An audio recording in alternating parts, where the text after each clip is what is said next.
How to create subdomain and install WordPress. But before that, if you don't know what is WordPress, it is a popular open source content management system used for creating and managing websites and blogs. And to start creating a subdomain and install WordPress, we're going to use this platform Hostinger.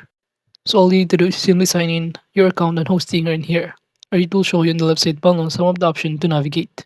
And to proceed creating a subdomain, all you need to do firstly is to simply go to your website section to choose a website you want to manage. And in here, I'm going to choose this one. So I'm going to click the dashboard button. And from here, it will show you on the left side panel some of the options to navigate. But proceed by going to this domain section and click the subdomains. And upon clicking on it, you will be directed in here. And to start creating a new one, all you need to do is simply enter here your subdomain that you prefer to create. For example, I'm going to enter here my own subdomain and click these boxes to custom folder for subdomain.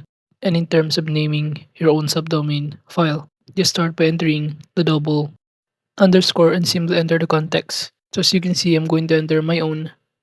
And after that, to proceed, kind of click the create button below here to proceed.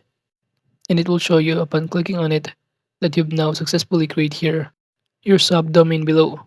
And to check if it's already in our file, all you need to do is simply go on the left side panel and click the files option and click this file manager. Upon clicking on it, you simply click this access files of our website in here, and by doing so, you'll be directed in here and it will show you all of the files that has been saved. And simply click this public HTML, and upon clicking on it, it will show us in here the first file, which is this my own with underscore on it, which help us to easily identify the file of our subdomain in here.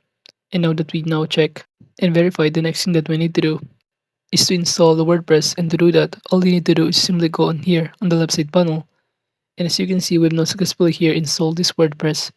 But to start installing it, just simply click the website section and click auto installer. And upon clicking on it, you'll be directed in here and it will show you the WordPress.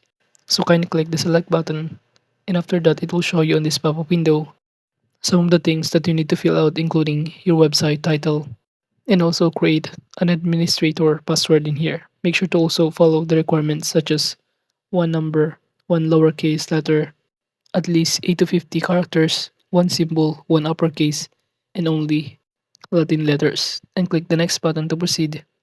And also choose here the application version, but I'm going to choose the recommended one. And for the application updates, just click the update and click the install button to proceed.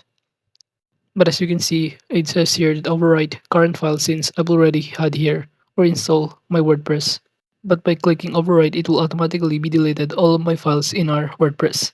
And after signing in, you will be directed on this WordPress once you've been installed your WordPress application on Hostinger using the auto installer. And overall, that is just basically how to create subdomain and install WordPress.